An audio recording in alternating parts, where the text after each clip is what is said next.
150 million tax-paying citizens and entities in this country.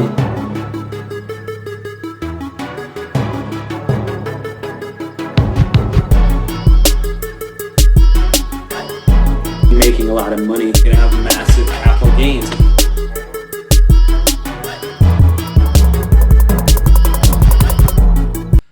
What's up, people? Talking about marketing. It's Friday. Here, shut the door because I'm kind of loud.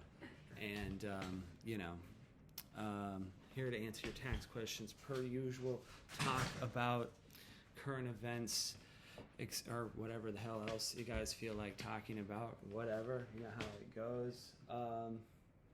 What do you think is going to happen by the end of the year with all these commercial real estate buildings that aren't paying their mortgages, including the one that I'm currently in? They're saying the banks might fail again at the end of the year. Any thoughts on that? Let me know. I can tell you for sure firsthand, when I leased this office space like 5-6 years ago now, it was the entire floor, $60,000 a month, and now they have maybe 2 tenants that are paying somewhere like that, and it's 33 floors, and the rest of them are either empty, and anyone else that's getting into office space now post COVID is completely screwed. So with that being said, it's going to be interesting when the banks run out of the mortgage money that they're not getting. And so we'll see how that goes. What else? Oh, somebody was asking me what the difference is between Section 179 depreciation and bonus depreciation. And this is a common question, so I felt like I should answer it for y'all. And the reality of the situation is they both accomplish basically the same thing. The difference is they're 2 different code sections, and they apply to different property, and they apply to property differently. For example, bonus depreciation applies to certain tangible properties, including certain vehicles over 6,000 pounds. That's what people really care about at the bonus depreciation. But also any other type of assets that, any kind of assets that in a cost segregation analysis would not be considered part of the structure of the building, like an AC unit or something like that could be bonus depreciated. Equipment, and they could also be Section 179 depreciated too, so could the car. The difference between the two is bonus depreciation is a flat percentage off of the item's usable tax life, which if it's a car is 5 years. So that means instead of depreciating it all in 5 years, which is 20% a year, you get to depreciate it all in year 1, or sometimes it's 80% in year 1 and 20% in year 2, and you get to take that deduction, which against your depreciation deduction, and you get to use that on this year's tax return. Now, when you do sell that vehicle, you're going to have to recapture that depreciation if you sell it for more than the value that it was depreciated to on your taxes. That's called depreciation recapture, right?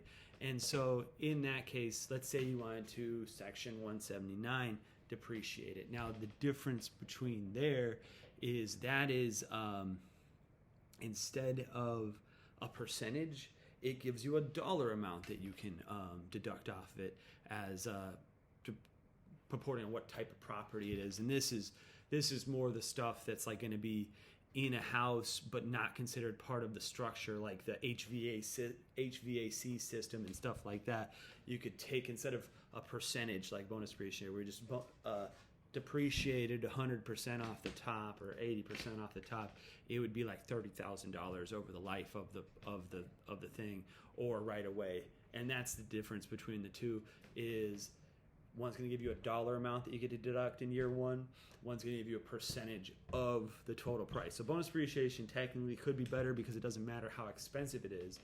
You still get a flat percentage back, whereas Section 179 is a dollar amount, and so the more expensive it is, you may not get as good of a benefit. Now, but at the end of the day, they're essentially the same thing. It's being able to depreciate any type of asset that qualifies for it faster than that asset's tax life, which, like I said, in the instance of a car is 5 years.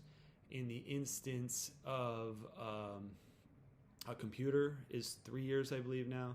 In the instance of a horse is 7 years. So, there's all sorts of property that has tax lives. And the reason you want to do a cost segregation is because that separates real estate from the stuff that's not technically real estate. The reason you want to do that is real estate, if it's a residential property, it's 27 and a half years. And if it's commercial property, it is 39. So it's a long time for an actual building. And so that's, bro, tax game is everything, says Taylor. Yes, that's what it's about, Taylor. I agree with you. And you want to be able to separate that stuff out so you can deduct as much as you can, as quickly as you can. Because obviously, even an expensive house deducted over 27 and a half years is not that much. Okay. Who should claim kids? Spouse that makes more or the spouse that makes less? Well, I mean, it's kind of going to be like 6 in one hand, half in a dozen in the other if you guys are in the same household. But let's say you're in the same household, you're filing separately. The person who makes more money would obviously stand to lower their, like, depending on, where they're at, how much money they're making, they could feasibly lower their taxable tax bracket, their tax rate, by having an additional deduction to lower them into a lower tax bracket. Realistically, if there's a disagreement on that, the IRS is just going to go with the mother. They always do. It's one of those father's rights issues things that the IRS will just go with the mother if there's a dispute. So that's what really happens. Okay, what do you know about long-term gains? That's some delicious stuff.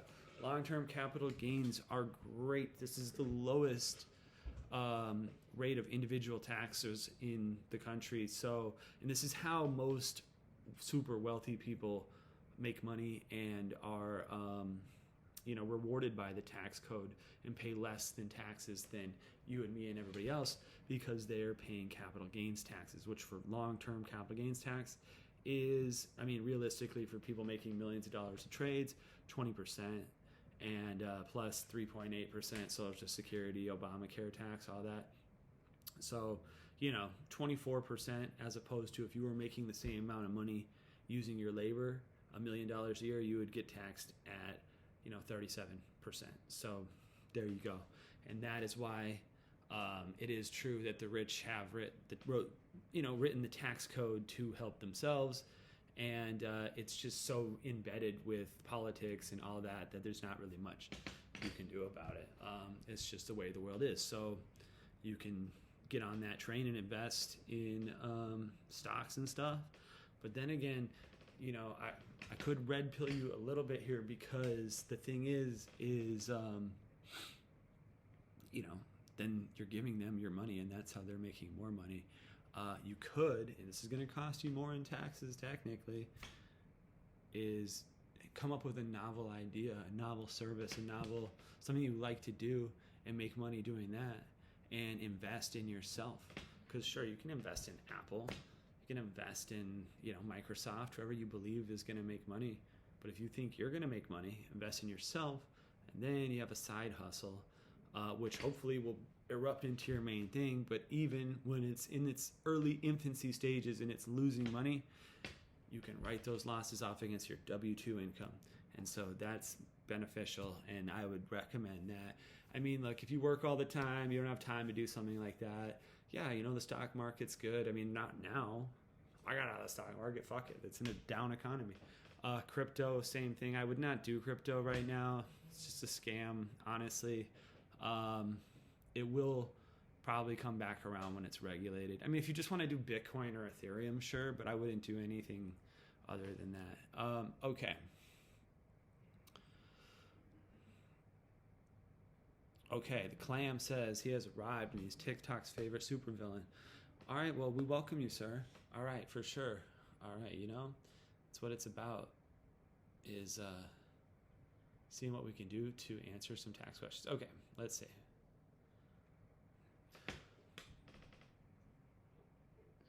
Okay, talk about the Grace Commission report with IRS admits it's voluntarily. Okay, so I think what you're talking about is, so let's see. The last report of the IRS that came out from TIGTA, this is what I've been telling you guys. The TIGTA report that came out in December said that the IRS is voluntarily targeting, the lower and lower middle classes, unfair amount of audits. They audit you. You're more likely to get audited if you're in the lower middle class, like by a factor of 3 to 1, than if you are in the upper class. And those are the two people who traditionally could be, in the IRS's eyes, a threat, because people from the lower middle class, in the IRS's eyes, are not reporting income, receiving money under the table, that kind of stuff. And the super rich are doing the same thing, but they're doing it through entities and trusts and offshore business and all that. And it is a lot harder for the IRS, just in terms of manpower, to investigate that kind of stuff. So the reality situation is it gets taken out on the middle class. And so it's unfair, but people with little to no money to just an average amount of money, you get audited more than the super wealthy, because it is easier for the IRS to do. And that is something that was just reported by TIGTA. That's the Treasury Inspector General of Tax Administration. They're kind of like an internal auditor of the IRS, and they also do like criminal investigation stuff too. They're pretty scary, but they're like the FBI of the IRS. They're kind of like CID, which changed its name to CI, which no one would know except me, because I've been doing this for a long time. All right, people. Patrick says, thank you. Thank you. What do you do if you have 70K capital loss for 2022? Okay, so you got a big loss for 2022. If you have any capital gains, obviously you want to write it off against those capital gains. Remember, capital gains go long-term to long-term, then short-term to short-term. But if you've got additional long-term, you can use them against your short-term. But they have to be against your long-term first. That changed in 2017, and that's a pretty good provision. So if you got any other capital gains, use them. If not, remember two things. The first one really doesn't matter, but you're probably going to know what I'm telling you, because it gets thrown out of proportion. You can convert 3,000 of that over to ordinary income. Oh my gosh. Yeah.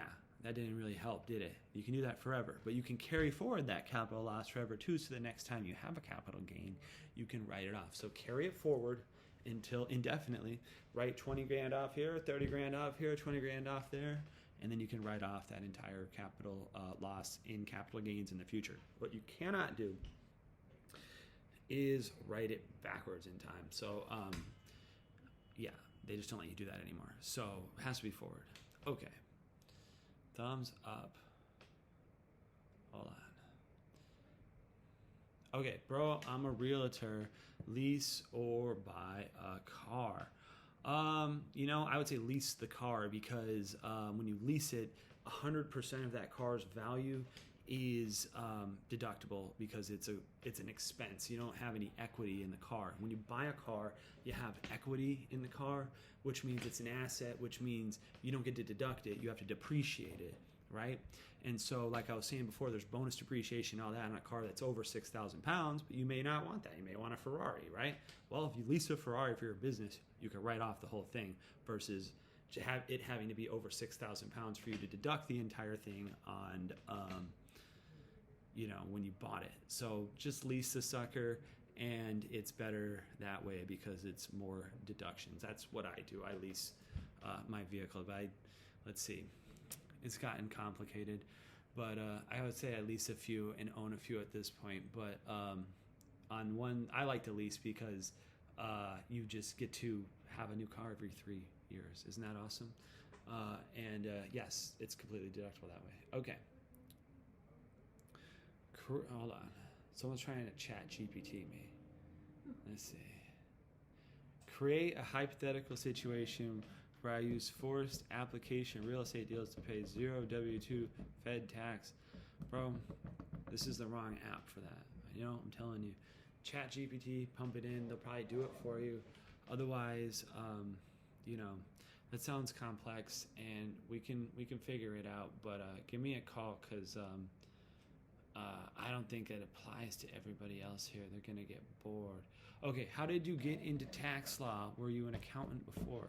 No, I was an accountant. So what I did was I became an enrolled IRS agent, and then I went to law school, and then I went to UC Irvine and got a bachelor's degree, and then I went to law school, and then I studied tax law as my postdoctorate. And so I was always in tax even before. It's just having the additional degrees in education obviously helped a lot. But no, I am not an accountant. You could probably tell that by like hearing me talk, because like accountants, you know, they're really good at numbers, but they lack a certain je ne sais quoi of personality. You know what I'm saying? But we love them for that. It's all good. We love accountants. Don't take that the wrong way. I'm just saying it's like, you know, certain astrological signs or something like that. Okay. Message me. I need someone. Listen, I'm on the damn live right now. You message me. The freaking I got people standing by the phones right now. The, you know, link's in the bio. Click it. Give us a call.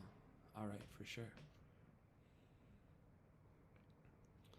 All right. Hold on. You guys are asking me a lot of questions.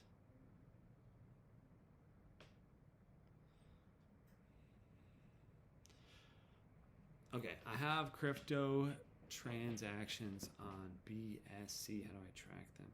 Are you saying the blockchain BSC or the, let's see.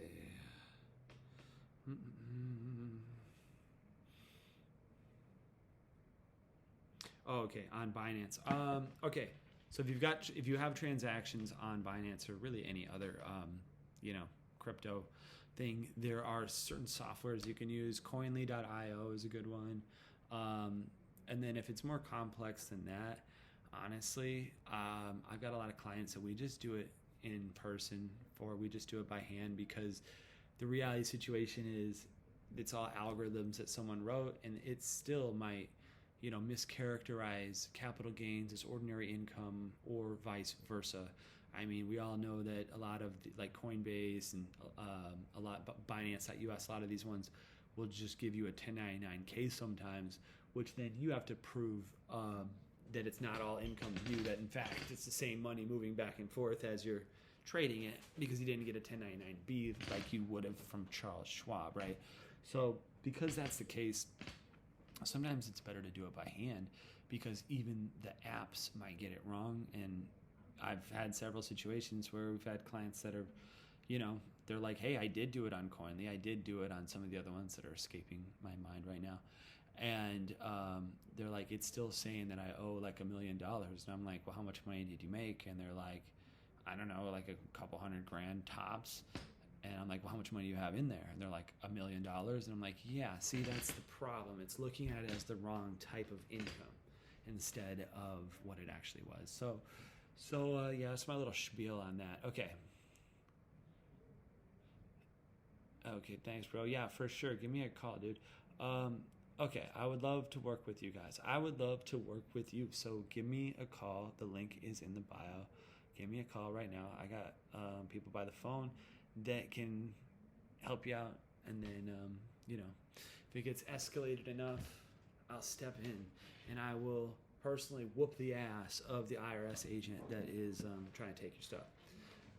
Not really, but like, you know, something like that.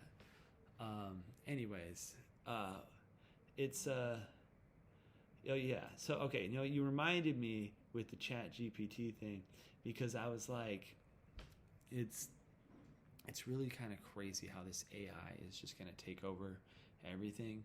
So I'm kind of trying to get a handle on it, and if I can develop some, at least have a good chunk of it before it takes over, so that it spares me and my family when it does the whole Skynet thing.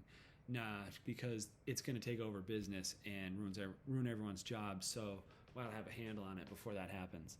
Okay. All right. Let's see. So you guys can do crypto taxes by hand. I at least have 1,000 transactions crypto. Yeah. Oh yeah. Fine. That's fine.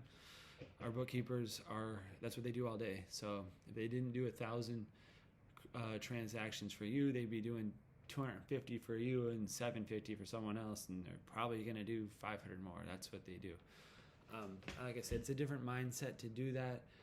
I personally couldn't do it, but that's what we do. So yes, I have bookkeepers that would do that 100% by hand. And no, that's not a scary number to them. I mean, auditing classically throughout history, even before computers, they did it all by hand.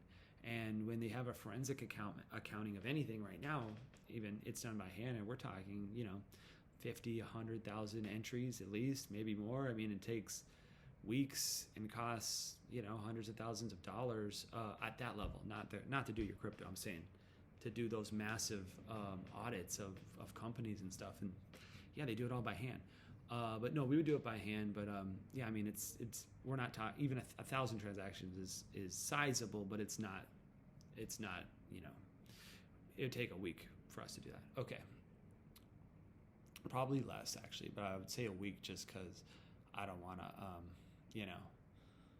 overpromise here. Okay. How should I pay myself from an LLC? So this is a kind of question that I'm going to answer, but understand that it's not a right question. It doesn't really make sense because you, as an LLC, a single member LLC, is a disregarded entity on the federal level.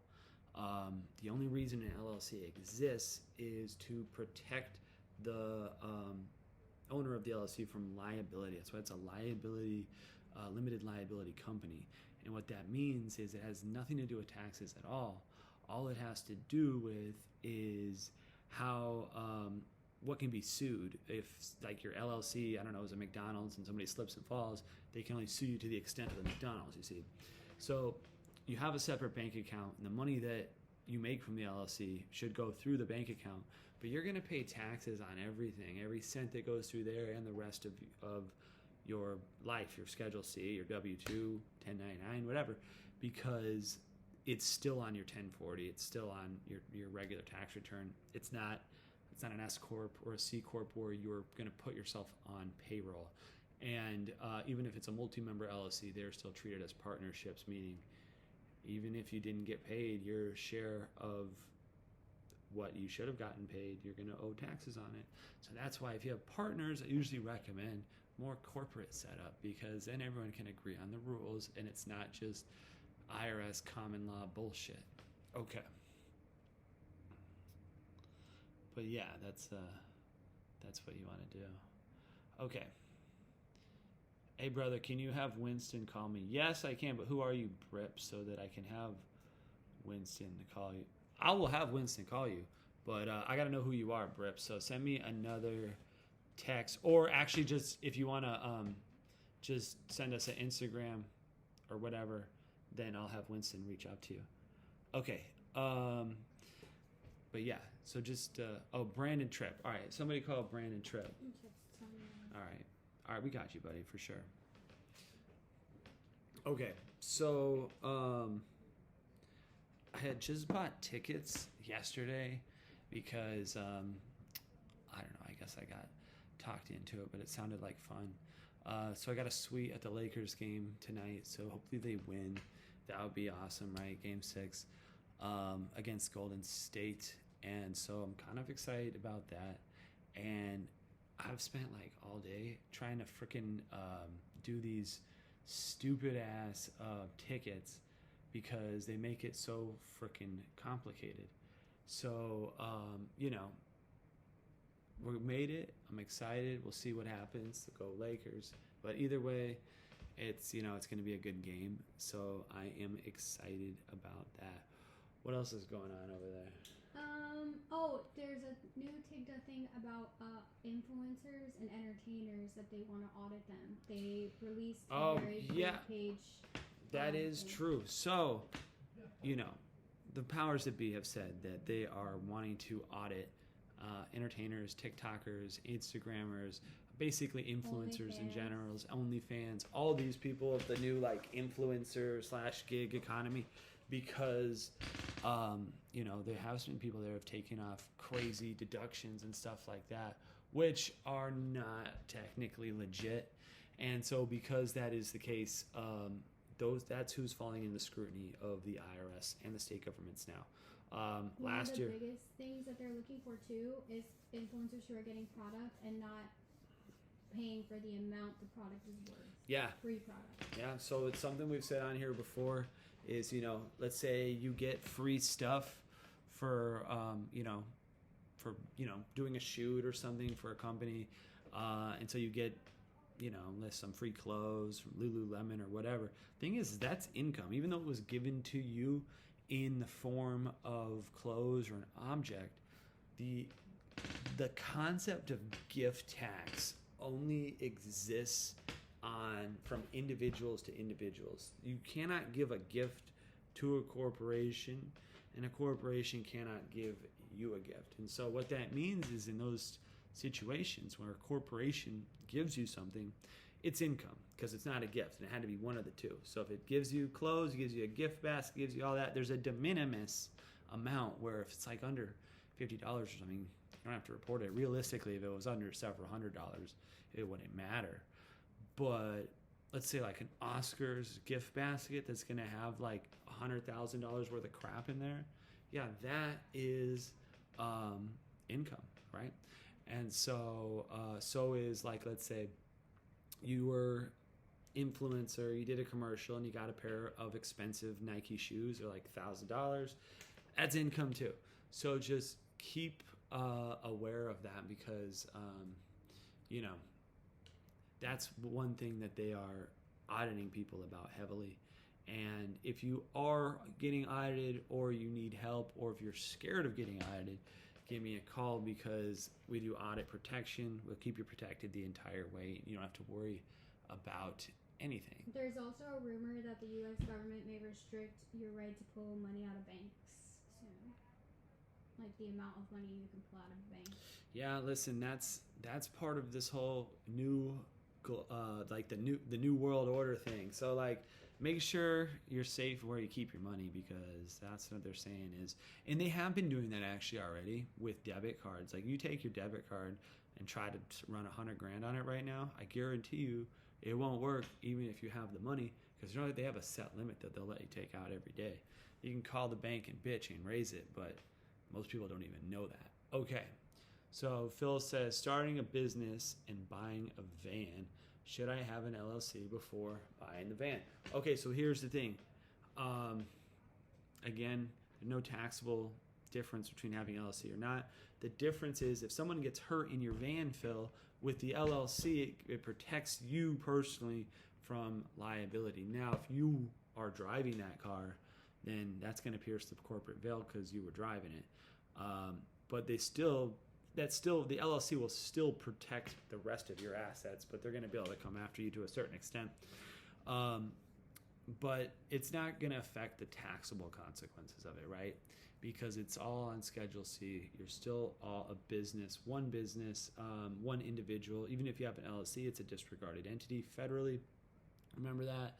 And so because that is the case, it really doesn't matter. But you do want to have the LLC so that if you do hurt somebody with the van, they can't come after the rest of your assets. I guess that's the important thing. And you know what? That has come back again in this live. So it's like, it's a recurring theme here. Is it okay to buy the vehicle before forming the company? Yeah, buy the vehicle, but it's very quick to form a company. If you need help, give me a call. We can do it here. But it's very easy to do. We can get an LLC formed in, a week or less if you need it before then. But yeah, buy the car, because you're not going to be able to buy it in the LLC's name anyway, because the LLC doesn't have any credit. So you're going to have to buy it in your name anyways. That's just how it works. And with that, guys, I'm going to have to conserve my energy because I have to stay up all night and cheer for the Lakers. and probably stay up after that. Hold on, one more question. How tough is it to get a tax abatement on a late file?